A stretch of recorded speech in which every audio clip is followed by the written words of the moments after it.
Hello, ẹ káàárọ̀, ẹ káàsán, ẹ káalẹ́ according to the time tí mo bá dé bá yín. Èmi ọmọ yín olólùfẹ́ yín Lady K Ìfẹ́olúwa show. The baby of Yoruba nation. Mo tún ti gbé dé.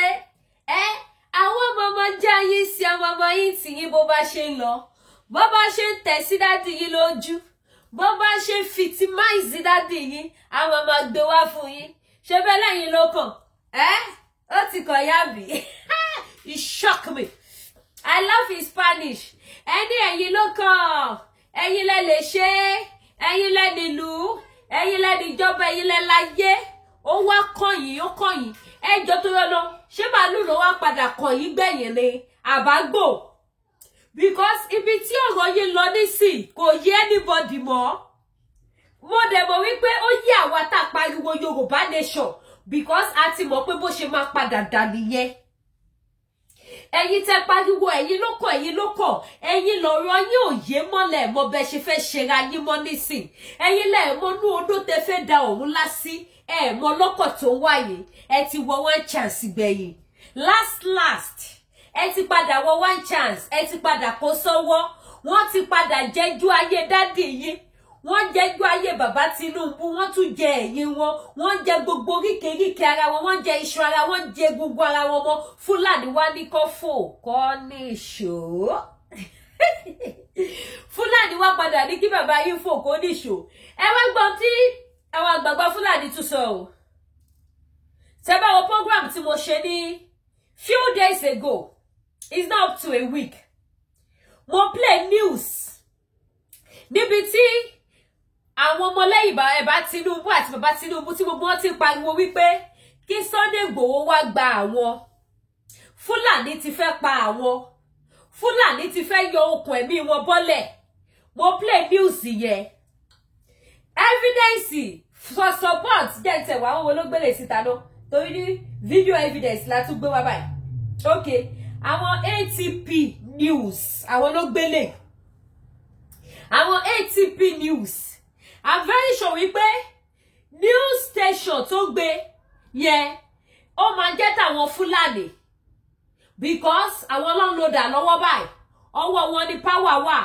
àwọn ló ń ṣe ohun gbogbo nínú ohun gbogbo báyìí àwọn ló ní ilẹ̀ they can do and undo news tí àwọn tó jẹ́ radio station radio TV ilẹ̀ Yorùbá ò lè gbé Fúlàní máa gbé this time around wọ́n authorize àwọn èèyàn wọn pé ó yẹ gbé news síta ó yá tan kámẹ́rà sí ojú mi mo fẹ́ sọ̀rọ̀ sí yàláyà Tinubu kò sí nǹkan tẹ́yin Yorùbá máa ṣe sí Fúlàní máa ṣe bẹ́ẹ̀ ẹ̀yin Yorùbá lẹ̀ tó bẹ́ẹ̀ kẹ́ dánwò ẹ̀wò tẹ́ bá dánwò ẹ̀ dọ̀tán tẹ́ bá dáṣọ owó ẹ̀ ṣòwò ẹ̀ jẹ́ pánábọ́sà yà ẹ̀ náà ẹ̀ wá gbọ́ngàn táwọn àgbàgbà Fúlàní sọ bàbá Tinubu àtàwọn ìsọ̀gbé wọn tí wọ́n jáde ní few days ago Tinubu sì gbé wípé kẹjọ́ o kẹ́yìn ọmọ Yorùbá gbà wọn o kí Fúlàní má pa àwọn o ohun tó bá ti mú ìyọ̀kan tó bá ti lè pariwo wípé ẹ̀yin ọmọ Yorùbá ẹ gbà wá o Sunday Igboho lẹ pariwo yẹn tẹ́ bá dẹ̀ tún wá pé Sunday Igboho gbogbo ọmọ Yorùbá lẹ pè gbogbo ọmọ Yorùbá lẹ ṣe kíni lẹ pè ẹ wá wo àwọn nǹkan tó wá bí ariwo yẹn ẹ bá wa share ètò yìí because a lot of people wo program yẹn wọ́n wo news yẹn bí wọ́n ṣe pariwo nínú news wípé ẹ gbà mí o gbogbo ẹ̀yin ọmọ Yorùbá má jẹ́ kó pa mí o táwọn ọmọ lẹ́yìn bàbá Tinubu náà tí wọ́n bẹ́ síta tí wọ́n ní gbogbo ẹ̀yin Yorùbá nation ẹ̀yin tẹ́ ẹ pè fún òmìnira Yorùbá ẹ gba àwọn o kó má pa bàbá Tinubu kó má lé wọn jáde l'Abuja náà ẹ wá wọ àwọn àgbààgbà Fúlàní àwọn eléyìí jáde tán ni wọ́n jáde tán sọ́wọ́ Tinubu ní sẹ́ẹ̀ and ní 2025 yẹn ó máa loud gan ó máa bad days tẹ́ bá ń gbọ́ no gree for anybody ìyálà ìjà wọn ló ṣe kí ni mo pè no gree for anybody you tell you see you pa lórí you tell you see you foriko you tell you see you ṣe wetin you foriko or be because we tell una na no hear àwa sọ fún yín ẹ gbọ́ ẹ gbà ẹlẹ́nu wa ń rùn ẹnu wa jọ kìíní àrùn tó wá ń rùn òun ló wá padà di egbò burúkú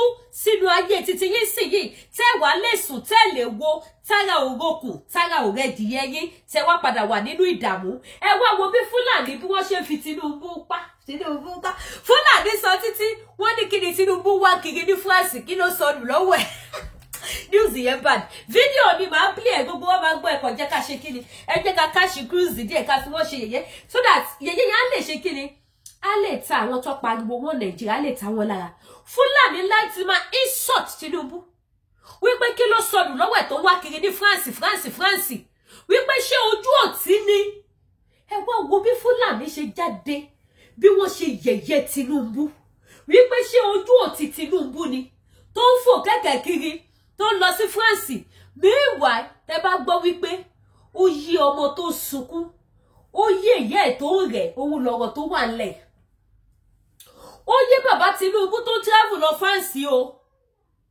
ó yé o ó sì yé Fúlàní náà tó ń pariwo pé kí ló ń bá ká kí ló sọnù lọ́wọ́ ẹ̀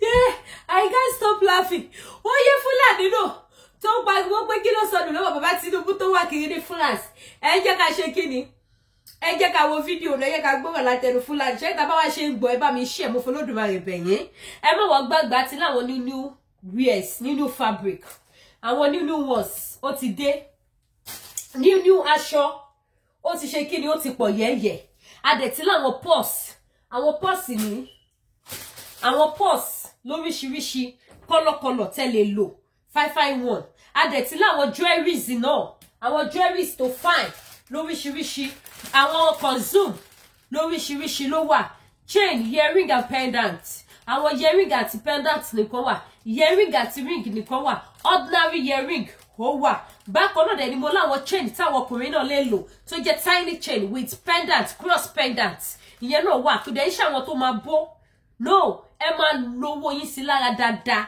èmi ni mo sọ bẹ́ẹ̀ ẹ trust Àyọ̀ká the baby of Yorùbá nation so jewelries wà lóríṣiríṣi set bẹ́ẹ̀ bá ṣe fẹ́ sí ẹ pè Àyọ̀ká Adéyìn Lady K Ìfẹ́olúwa show láwọn ẹ jẹ́ ká wo fídíò ẹ jẹ́ ká wo fídíò ẹ jẹ́ ká gbọ́ nǹkan tí àwọn bàbá Fúlàní tí wọ́n sọ lórí ọ̀rọ̀ ayé bàbá Tinubu wọ́n fèsì kámẹ́rà ní tani àti tani níbo àti níbo ó yá gbóhùn sókè. Why are you always going to France? Why do you focus on France? Not to US, not to UK, and we are UK colonies. All the time you will be in France, all the time.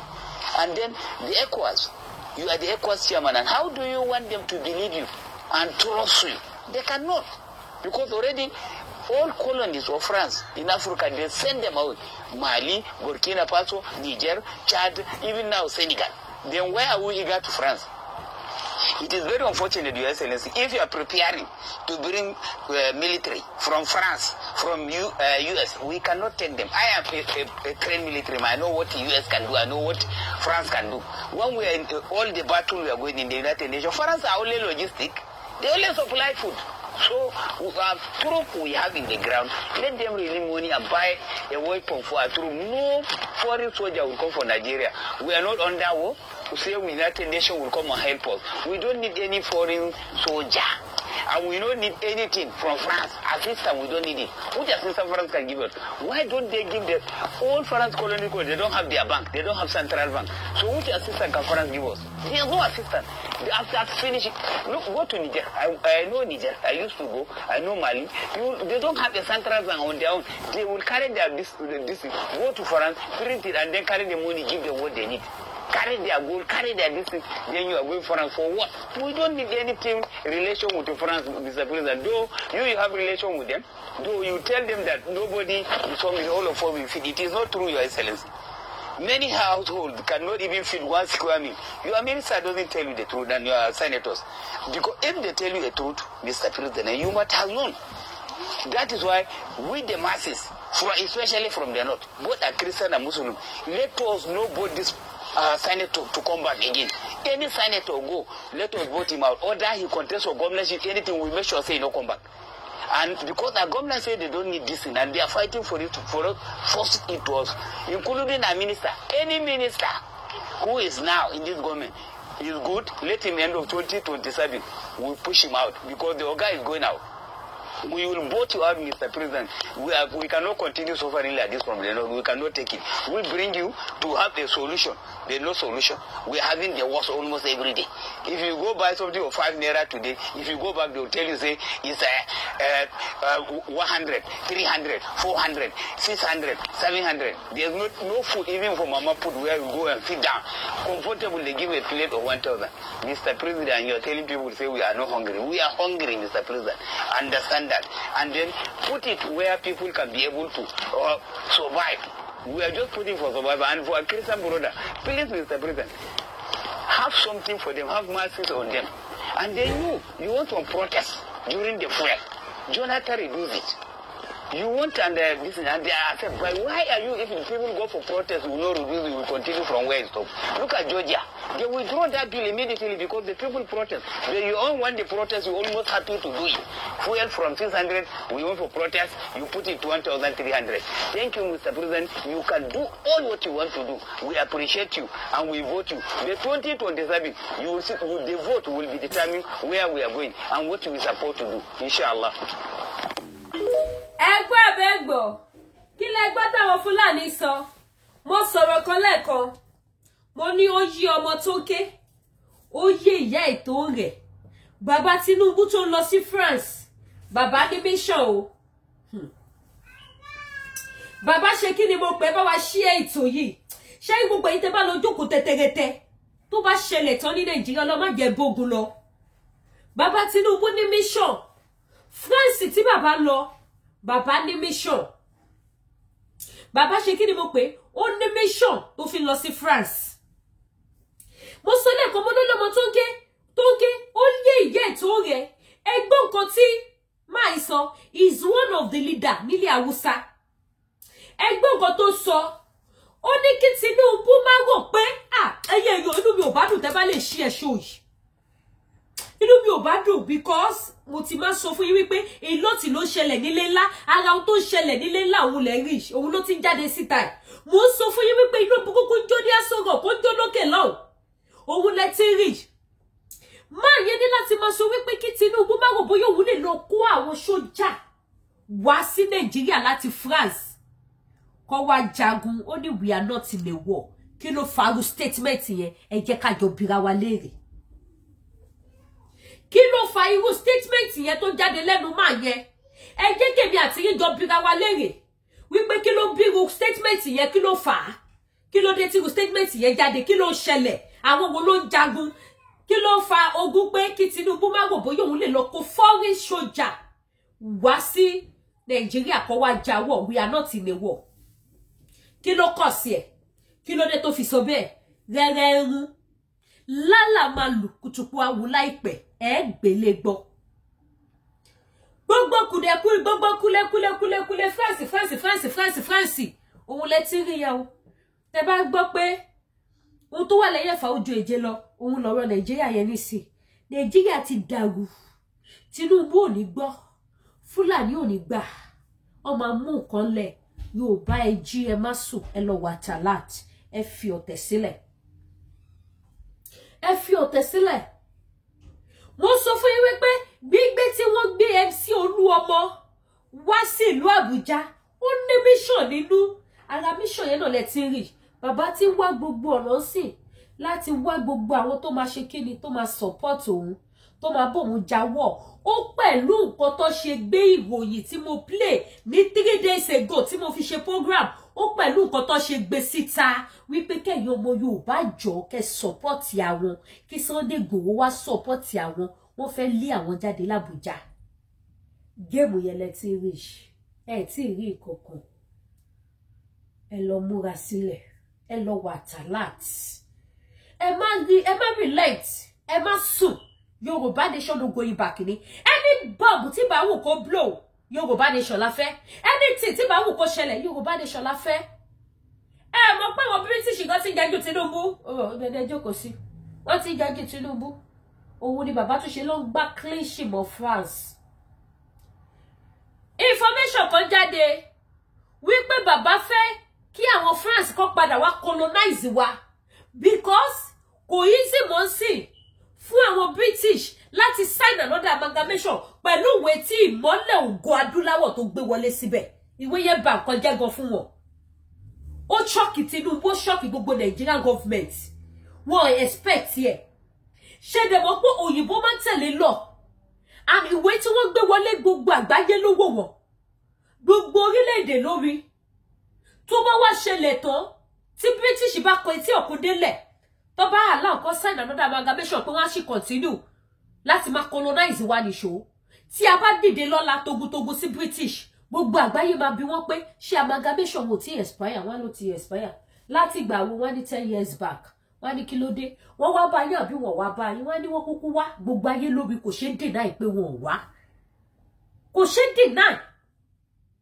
gbogbo ayé lórí gbogbo orílẹ̀-èdè lórí torí la ṣe máa sọ pé bàbá wa share nǹkan kó máa go viral any country tẹ́ bá wà ẹ máa share kó máa rìn ní country tẹ́ bá wà ṣé ní gbogbo èyí tẹ́ share yẹn ikú ò ní payá àìsàn ò ní ṣe yín oore lẹ ń ṣe fún struggle yìí akọ́ṣẹ́lẹ̀ dẹ̀ ń ṣe because tẹ́ bá share kò ní débi tó yẹ kó dé táwa bá ṣe tẹ́ yóò bá share kó lọ́bi kankan ẹ mọ̀ àwa gan lọ́wọ́ ni oore lẹ ń ṣe fún wa iṣẹ́ lẹ ń ṣe fún wa láti máa bá wa share kó ba lè dé ibi tá wọn lọ kó lè ṣiṣẹ́ tó yẹ kó ṣe òun la ṣe máa pariwo share because àwa mọ̀ ìtumọ̀ share yẹn a mọ̀ òwúlò share òun ló délẹ̀ kò ṣe bò kò ṣe cover pé wọn ò wá bàbá Tinubu dẹ̀ ti para British tẹ́ bá wọ́n ti pé ìgbà tí bàbá Tinubu ti gbọ́ wíníwíní wípé wọ́n gbèwé bọ̀ ní bàbá Tinubu ti lọ sí UK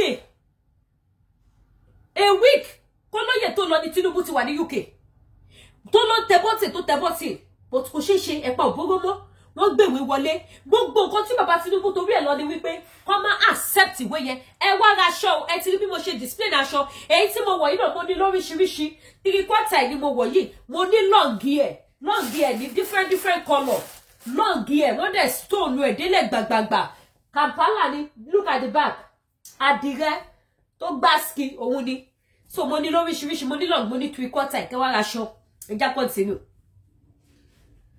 wípé kọ́ máa láàkọ́ gbèwé wọlé but ẹ̀pà òbógó mọ́ nígbà tó insist wípé wọn lè stop Sunday ọmọ Adéyẹmọ Ìgbòho ṣá ògo adúláwọ̀ bàbá ló ń jẹ́ bẹ́ẹ̀ Ìgbòho ló ń jẹ́ bẹ́ẹ̀ ìmọ́lẹ̀ Yorùbá tó ní kò ṣeéṣe láti stop ẹ̀ òun ni bàbá Tinubu ṣe gbéraga France lọ gbogbo ọjọ́ tó ń gbé lẹ́tà yẹn wọlé Tinubu ti dé France lílọ sí Tinubu lọ sí France bọ́tìnì Tinubu lọ ń tẹ̀ ó lọ ń tẹ bọ́tìnì ni wípé tí British bá kọ̀ tó bá láwọn ò ní gbọ́ òun á so mọ́ France ṣàwárí France tó wá fẹ́ lọ toro mọ́ àwọn Hausa gọ́lẹ́dì àti bá tiẹ̀ jẹ́ oh géèmù yìí máa sweet gan bàbá Tinubu ṣe bá sọ ẹlẹ́nu wa àníkọ́ fi ń ṣe kílìṣì á jẹ́ kílìṣì aláta súẹ́súẹ́ a máa jẹ́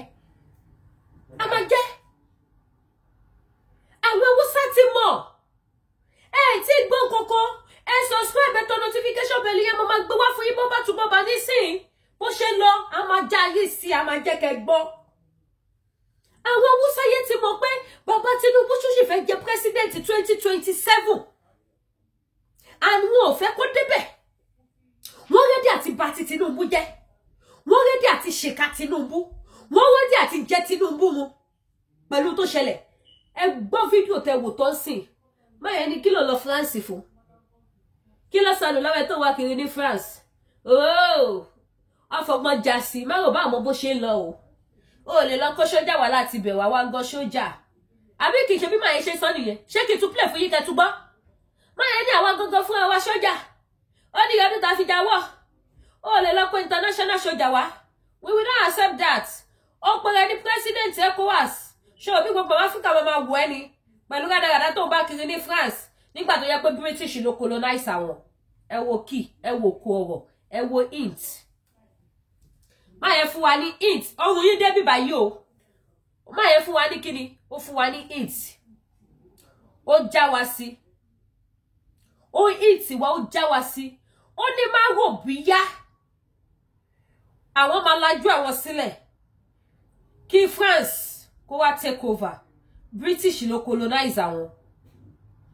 British ló colonize àwọn France ò lè take over àwọn tó dẹ̀ colonize àwọn náà kẹ̀lẹ̀ nìyí ó ní táwọn tí jọ bára wọn pọ̀ Tinubu ò lè lẹ́lẹ́kejì ẹ gbọ́ má yẹn sọ bẹ́ẹ̀ ó yànnà nú ẹ̀ ó ní 2027 election vote ló wá jẹ́ ẹ jẹ́ kí n tún play fún yóò dà pé ẹ̀gbọ́n dáadáa kí ni yẹn dùn mọ́ mi gan gbogbo ẹ̀yin wọn Nàìjíríà gbogbo ẹ̀yin tá sọ fún tẹ́lẹ̀nu wá hàn gbogbo ẹ̀yin tá sọ tá ṣàlọ̀ kò sí gbogbo wọn Nàìjíríà president tí bàbá ìfẹ́ lọ jẹ ní 2023 yìí ẹ̀tẹ́nu máa bọ́bọ̀ nǹkan burúkú ló máa tẹ̀yẹ ẹ̀yọ́ nǹkan burúkú ló máa tẹ̀yẹ ẹ̀yọ́ náà ẹ wò sí ẹ wo gbogbo fọ́ọ̀tì ìbànújẹ́ òfò àti àdánù tó wà nílùú Nàìjíríà ta ni wọ́n di gbogbo ẹ̀ lé lórí bàbá Tinubu meanwhile ó ti bàjẹ́ kí bàbá yẹn tó débẹ̀ bàbá Tinubu náà tún wá jẹ́ pé gbogbo ìgbésí ayé wọn ó kún fún láíláí ẹ wo interview tí bàbá grant lẹ́nujọ́ mẹ́ta ẹ̀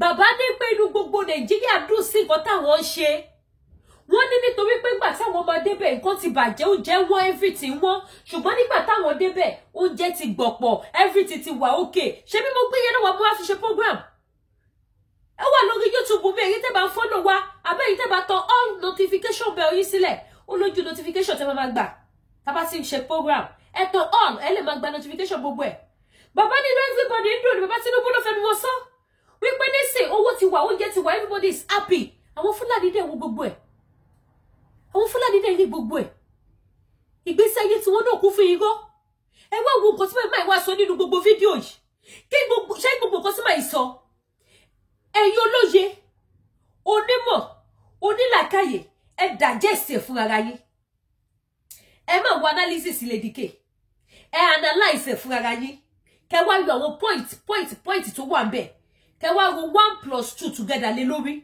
kẹ wá fi wo outcome answer tó máa fún yín kẹ wo answer tó máa fún yín máa yẹn ti fún wa ní key tó lágbára ó wá kú bá ṣe máa lò ó kú bí ìyẹn wá ṣe máa jí ó kú bá ṣe máa sọ jí nígbà yẹn náà á sọ fún ẹ̀yin tẹ́ ìstakú wípé Tinubu ni kó lọ síbẹ̀ a ní tí Tinubu bá débẹ̀ tó bá lo ọdún mẹ́jọ pé Fúlàní ló máa take over nísìn Fúlàní ti wà lórí wípé 4 years ni Tinubu máa lò 4 years bàbá fún ara wọn náà dé ti mọ̀ ni bàbá yìí náà ṣe ń sá kíjokíjo kiri ló ṣe tètè gbé MC wọlé sàbújá tó dà tó bá di gba àsìgbósíwóró síwóró ìyá lè ṣí àwọn ẹrú kú àwọn ọmọ Woodlands a lè bá wọn ṣí wọlé bàbá náà wá ń pàrà France so that wọ́n lè ní backup France lẹ́yìn òun dẹ̀ ní Fúlàní ti ń jáde sọ fún wọn sí pé wàhálà yé ó ti yé wa mọ́ bó ṣe lọ kò lè work kò lè ṣẹlẹ̀ you are just deceiving yourself bọ́lẹ̀ bẹ́ẹ̀ kó gbé jù sílẹ̀ gbogbo géèmù tó ń play yẹn kò lè jẹ́ ó sọ wípé bí ebi ò pa wá ìyà ò jẹ wá máa tún sọ nínú fídíò tẹ́ fẹ́ tún wò má tún play fún yín kẹ́ farabalẹ̀ kẹ́ gbọ́ dáadáa máa yẹn tún sọ bẹ́ẹ̀ wípé kò sí wàhálà 2027 election vote my judge mo aláwùdù gan mi lè wait ẹ má jì ohun tá sọ fún yín gbẹ̀yẹ pé tí Tinubu bá ṣèjọba tó bá kúrò ńbẹ̀ Fúlàní máa take over tí Fúlàní bá wá take over báwo lè yọmọ Yorùbá ṣe fẹ́ ṣayé yín ibo lẹ fẹ́ fojú sí ọ̀nà wo lẹ fẹ́ gbé gbà so ẹ jẹ́ ká ro 1 + 1 wá papọ̀ kó fún wa ní 2 kí gbogbo wa lè ṣe kíni ká lè jìjọ jàjà yìí lájàyè kí gbogbo ọmọ Yorùbá máa lọ ẹ má wulẹ̀ sọ pé kí bàbá Tinubu lọ jẹ president Nàìjíríà ó dẹ̀ pé bàbá padà wálé torí pé kíni a fẹ́ kí bàbá lọ ẹ pé bàbá Tinubu ẹ pé wọ́n padà wálé a fẹ́ kí wọ́n lọ gbogbo ẹ̀ lásán a fọ̀rọ̀ jóbi tó rọ ọ̀rọ̀ a sọ gbogbo ẹ̀ a ṣàlọ̀ síbẹ̀síbẹ̀ kí lẹ sọ fún wa ẹlẹ́nu wá ń rò ẹnu tó wá ń rò yẹn sì yìí òun ló ti wá di gbàsìgbòsí ló ti di woro sí woro yìí káwọ́ ẹni tójú máa ta káwọ́ ẹni tójú máa tì láàrin àwa àtẹ̀yìn àti bàbá Tinubu lẹ́sìn yẹ ẹ jẹ́ ká tún gbọ́ kò sí wàhálà ẹ wá láṣọ ó yá. Why are you always going to France? Why do you focus on France, not US, not UK, and we are UK colonies? All the time you will be in France, all the time. And then the ECOWAS, you are the ECOWAS chairman, and how do you want them to believe you and trust you? They cannot, because already all colonies of France in Africa, they send them out. Mali, Burkina Faso, Niger, Chad, even now Senegal. Then why are we eager to France? It is very unfortunate, Your Excellency, if you are preparing to bring military from France, from US, we cannot take them. I am a trained military man. I know what the US can do. I know what France can do. When we are in all the battle we are going in the United Nations, France are only logistic. They only supply food. So, troop we have in the ground, let them release money and buy a weapon for a troop. No foreign soldier will come from Nigeria. We are not under war. To say the United Nations will come and help us. We don't need any foreign soldier. And we don't need anything from France. Assistance, we don't need it. Which assistance France can give us? Why don't they give the all France colonial code? They don't have their bank. They don't have central bank. So which assistance can France give us? There is no assistance. After finishing, look, go to Niger. I know Niger. I used to go. I know Mali. They don't have a central bank on their own. They will carry their this go to France, print it, and then carry the money, give them what they need. Carry their gold, carry their distance, then you are going France for what? We don't need anything relation with France, Mr. President. Though you have relation with them, though you tell them that nobody is hungry, all of us will feed. It is not true, Your Excellency. Many households cannot even feed 1 square meal. Your minister doesn't tell you the truth, and your senators. Because if they tell you the truth, Mr. President, you must have known. That is why we the masses, especially from the north, both are Christian and Muslim, let us know both this senator to come back again. Any senator go, let us vote him out. Or that he contests for governorship, anything, we make sure say no come back. And because the government say they don't need this, and they are fighting for it, for us, force it to us, including a minister. Any minister who is now in this government is good, let him end of 2027. We'll push him out because the guy is going out. We will vote you out, Mr. President. We cannot continue suffering like this from the north. Your guy is going out. So any minister. The solution. There's no solution. We are having the worst almost every day. If you go buy something for 5 naira today, if you go back, they will tell you, say, it's 100, 300, 400, 600, 700. There's no food, even for mama put where you go and sit down. Comfortable, they give a plate of 1,000. Mr. President, you are telling people, say, we are not hungry. We are hungry, Mr. President. Understand that. And then put it where people can be able to survive. We are just putting for survival. And for a Christian brother, please, Mr. President, have something for them, have mercy on them. And then you want to protest during the fuel. Jonathan reduce it. You want and this and they are affected. But why are you, if people go for protest, will not reduce, we will continue from where it stopped. Look at Georgia. They withdraw that bill immediately because the people protest. Then you all want the protest, you almost happy to do it. Fuel from 600, we want to protest, put it to 1,300. Thank you, Mr. President. You can do all what you want to do. We appreciate you and we vote you. The 2027, you will see, the vote will be determined where we are going and what we support to do. Inshallah. Ṣé yíyà tó máa jẹ àwọn èèyàn ní 2027 ṣé gbọ́ nǹkan tí màá yẹn sọ ẹ bá mi share program yìí èmi kò gbọ́ bẹ́ẹ̀ yẹn dáadáa tẹ́lẹ̀ mo ṣẹ̀ṣẹ̀ tún gbọ́ ni kò tó ṣe dá kí o máa repeat nǹkan ni ó ní Tinubu lọ ní 2027 òun ló fi sọ wípé their master is going nígbà tó ń sọ̀rọ̀ bọ̀ ó ní their master is going ó ní even all the senator tí bàbá ṣẹ̀ṣẹ̀ fi síbẹ̀ they are all going ló túmọ̀ sí wípé kì í ṣàwọn senator nìkan ló lọ ṣẹ́rí chief of army staff tí Fúlàní bá ti take over president ó máa yọ dànù Central Bank ẹni tó wà ńbẹ̀ ó máa yọ dànù yóò bá ìyá rẹ̀ o ṣẹ́rí gbogbo àwọn tí bàbá Tinubu tí wọ́n ṣẹ̀ṣẹ̀ fi síbi power gbogbo wọn pátápátá ni Fúlàní máa yọ dànù òun lẹ ti gbọ́ tó sọ yẹn abẹ́ ìgbádùn mi òun lẹ ti gbọ́ tí wọ́n ti sọ yẹn tètè bá wa máa ṣí ètò kí gbogbo àwọn èèyàn máa gbọ́ gbogbo àwọn tó ń dunnú nígbà tí Tinubu fi chief of army staff sí nígbà tó fi IG sí nígbà tó fi ti báǹkì sí nígbà tó fi ti tinka sí nígbà tó fi ti airport sí nígbà tó fi gbogbo ẹ̀ sí tó ṣàchẹ́jì gbogbo ẹ̀ sáwọn ọmọ Yorùbá tínú àwọn èèyàn dùn pé ṣó tó láti ìgbà yìí Fúlàní ló wà ní gbogbo ipò ní Nàìjíríà nísìn Tinubu débẹ̀ ó ṣe gudugudu méje yàyà mẹ́fà ó change gbogbo ẹ̀ sí ọmọ Yorùbá ṣe ti gbọ́n sìn wọ́n ní gbogbo wọn ló ń lọ gbogbo àwọn sẹ́nítọ̀ tó wọlé nígbà ìjọba Tinubu gbogbo wọn ló ń lọ ó wá yín tìyẹn ni ẹ jẹ́ ká dúpẹ́ lọ́wọ́ Ọlọ́run tó nífẹ̀ẹ́ wa tí ò sọ wá sókùnkùn tó jẹ́ kí wọ́n lè fi ẹnu wọn voice out fi sọ. Máa yẹ sọ wípé ebi ń pa àwọn èèyàn lè jẹ́wọ́ ẹ̀méjì ẹ̀mẹ́ta. President dẹ̀ sọ wípé everybody is fine, everybody is okay. Ẹ wo passions tí wọ́n ní fún Tinubu, passion pé wọ́n hate ẹ̀ pẹ̀lú gbogbo ìgbésí ayé irọ́, pẹ̀lú gbogbo ìgbésí ayé bàràndà ìwà burúkú tó wà lọ́wọ́ wọn.